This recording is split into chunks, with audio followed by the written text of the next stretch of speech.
मेरा नाम नीतू शुक्ला है। मैं मध्य प्रदेश के छोटे से गांव राजपुर में पली बढ़ी। मेरे पिता सरकारी स्कूल में अध्यापक और मम्मी हाउसवाइफ थी। हम मिडिल क्लास फैमिली से थे, जहां पैसे की हमेशा तंगी रहता था, लेकिन इज्जत और संस्कार हमारे लिए सब कुछ थे। मेरे लिए शादी अच्छे रिश्ते आने लगे, लेकिन हमेशा लड़के वाले दहेज की मांग या अपनी ऊंची औहदा दिखाकर पीछे हट जाते।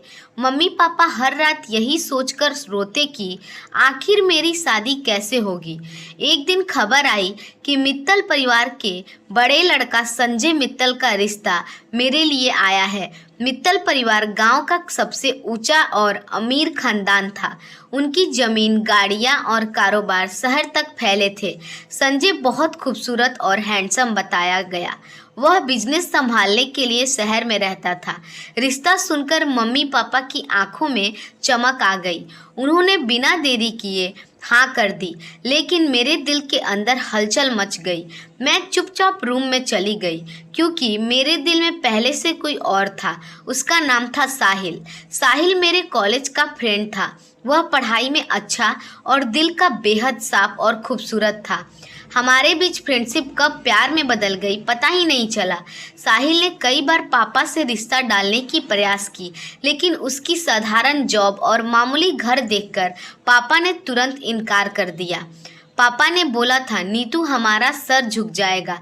मित्तल जैसे बड़े घर से रिश्ता आए तो मना नहीं करते। साहिल तुम्हें सुख सुविधा या खुशियां नहीं दे सकता है।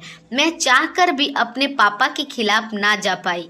साहिल ने बोला था, नीतू अगर तुम मुझे छोड़ोगी तो मैं बिखर जाऊंगा, टूट सा जाऊंगा। उसकी आंखों में आंसू थे, लेकिन मैं भी मजबूर थी। गांव में जब मित्तल परिवार की बारात आने वाली थी तो पूरे बस्ती में शोर शराबा थी। घर घर से लोग बोल रहे थे, नीतू की नसीब देखो, सीधा मित्तल घराने में जा रही है। मेरे घर पे रिश्तेदार, ढोलक, संगीत, गीत, शोर गूंज रहा था। मैं लाल जोड़े में सजी शीशे के सामने बैठी थी। बाहर से आतिशबाजी की आवाजें आ रही थी, लेकिन मेरे दिल में तूफान मचा था। बारात दरवाजे पर आ चुकी थी। संजय घोड़ी पर सवार होकर आया। उसकी शानो शौकत देखकर सब दंग रह गए। फेरे होने वाले थे। पंडित जी ने मुझे बुलाया। मैंने कांपते हुए मम्मी का हाथ पकड़ा और बोला, माँ मुझे आपसे कुछ बात करनी है, कुछ बताना है आपको। मम्मी ने घबराई हुई हालत देखी, लेकिन सोचा कि यह हर दुल्हन के साथ होता है। किसी ने मेरी आंखों में छिपे डर को नहीं पढ़ा। जब सब मंडप में मेरा वेट कर रहे थे, तभी अचानक मैंने एक निर्णय लिया। मैं धीरे से उठी, रूम की खिड़की से बाहर कूदी और अंधेरे रास्ते में भाग गई। घर वालों ने जब देखा कि रूम खाली है और खिड़की खुली है, तो सबके पैरों तले जमीन खिसक गई। सभी शौक रह गए कि दुल्हन भाग गई। यह खबर पूरे गांव में आग की तरह फैल गई। संजय ने शादी रुकते ही पापा का कॉलर पकड़ लिया। तुम्हारी बेटी ने मित्तल खानदान की इज्जत मिट्टी में मिला दी। अगर वो मुझे नहीं मिली तो मैं तुम्हारा घर बर्बाद कर दूंगा। पापा रोते हुए जमीन पर गिर पड़े। मम्मी बेहोश हो गई। पड़ोसी कानाफूसी कर रहे थे। लड़की ने जरूर किसी और से चक्कर चला रखा होगा। 2 दिन तक मेरी कोई खबर नहीं मिली। पुलिस भी लगा दी गई। गांव में तरह तरह की अफवाहें उड़ने लगी। किसी ने बोला नीतू का अपहरण हो गया है, किसी ने बोला उसका कोई प्रेमी है। तीसरे दिन खबर आई कि मुझे शहर के बस अड्डे पर देखा गया है।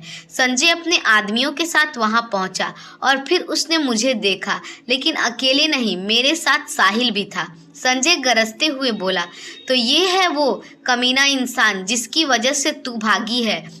मैंने साहिल का हाथ कस के पकड़ लिया और सबके सामने बोला, हाँ यही है वो इंसान जिसमें मैं सच में प्यार करती हूँ।